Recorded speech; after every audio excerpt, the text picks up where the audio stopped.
بسم اللہ الرحمن الرحیم۔ السلام علیکم ناظرین، آج کی اس ویڈیو میں ہم یہ جانیں گے کہ کیسے حضرت اسماعیل علیہ السلام اور بی بی ہاجرہ کا قبیلہ آباد ہوا اور کیسے وہاں پر ایک قبیلہ آیا اور وہیں پر رہائش پذیر ہو گیا، اور اس کے ساتھ ہم حضرت اسماعیل علیہ السلام کی قربانی کا واقعہ جانیں گے۔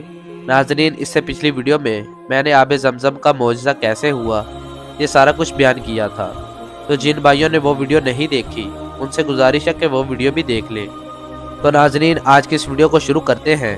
ویڈیو شروع کرنے سے پہلے آپ سب سے چھوٹی سی گزارش ہے کہ جو بھائی چینل پر نئے ہیں وہ چینل کو سبسکرائب کر دیں، اور اگر ویڈیو اچھی لگے تو لائک، شیئر اور کمنٹ کرنا مت بھولیے گا۔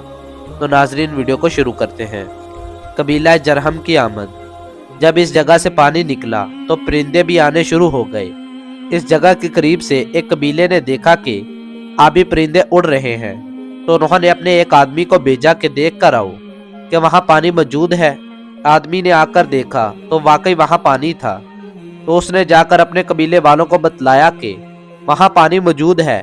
چنانچہ قبیلے والوں نے اس جگہ آ کر حضرت بی بی ہاجرہ سے اجازت طلب کی کہ ہم یہاں سکونت اختیار کر سکتے ہیں۔ حضرت بی بی ہاجرہ نے اس شرط پر اجازت دی کہ پانی پر میرا قبضہ رہے گا، تم پانی پی سکتے ہو۔ جرہم قبیلہ نے یہ شرط قبول کر لی اور وہیں رہائش اختیار کر لی۔ حضرت اسماعیل علیہ السلام کی قربانی کا واقعہ۔ حضرت اسماعیل علیہ السلام جب چلنے پھرنے کے قابل ہوئے تو حضرت ابراہیم علیہ السلام نے خواب دیکھا کہ میں اپنے بیٹے کو ذبح کر رہا ہوں۔ نبی کا خواب ہمیشہ سچا ہوتا ہے۔ چنانچہ حضرت ابراہیم علیہ السلام فوری مکہ روانہ ہو گئے اور وہ خواب اپنے بیٹے کو سنایا کہ میں نے خواب دیکھا ہے کہ میں اپنے بیٹے کو ذبح کر رہا ہوں۔ یہ خواب سنتے ہی حضرت اسماعیل علیہ السلام فوری تیار ہو گئے اور عرض کی کہ ابا جان، جو خواب آپ نے دیکھا ہے اس پر عمل کیجئے، آپ مجھے صابروں میں سے پاؤ گے۔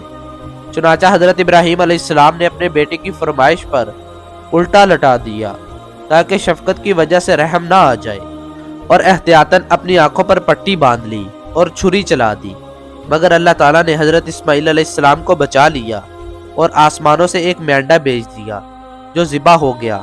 اللہ تعالیٰ نے اس یادگار لمحہ کو امت پر فرض کر دیا کہ ہر سال وہ قربانی کرے۔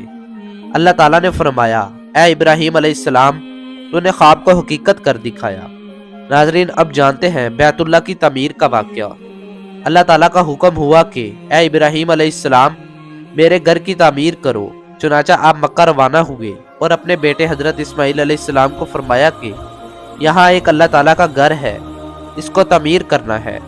اللہ تعالیٰ نے حضرت جبرائیل علیہ السلام کو بھیجا جس نے اپنا پر مارا، جس کی وجہ سے خانہ کعبہ کی بنیادیں ظاہر ہو گئی۔ باپ اور بیٹے نے انہی بنیادوں پر اس کی تعمیر کی۔ حجرہ اسود بھی حضرت جبرائیل علیہ السلام نے جنت سے لا کر دیا، اور حضرت ابراہیم علیہ السلام نے اسی جگہ اس کو نصب کر دیا۔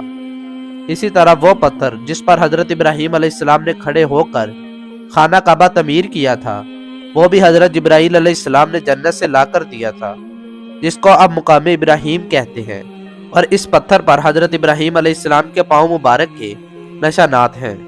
ناظرین، آج کی اس ویڈیو میں ہم نے یہ جانا کہ کیسے اس جگہ پر جہاں حضرت اسماعیل علیہ السلام اور بی بی ہاجرہ تھی ایک قافلہ آباد ہو گیا، اور ناظرین یہ بھی جانا کہ خانہ کعبہ یعنی بیت اللہ کو کیسے تعمیر کیا گیا تھا۔ تو ناظرین، امید کرتا ہوں آپ کو یہ ویڈیو بہت زیادہ پسند آئی ہوگی۔ اگر آپ کو یہ ویڈیو پسند آئی ہے تو اپنے دوستوں اور فیملی ممبر سے ضرور شیئر کیجیے گا، اور مزید ایسے اچھے واقعات کے لیے میرے چینل کو سبسکرائب کر دیجیے گا۔ اللہ کے بندوں، اس طرح کی ویڈیوز آگے پہنچانی چاہیے تاکہ ہر بندے تک دین کی تعلیمات پہنچ سکے۔ جزاک اللہ۔ ملتے ہیں اگلی ویڈیو میں، تب تک کے لیے اللہ حافظ۔ دعاؤں میں یاد کیجیے گا اور اگلی ویڈیو کا انتظار کیجیے گا۔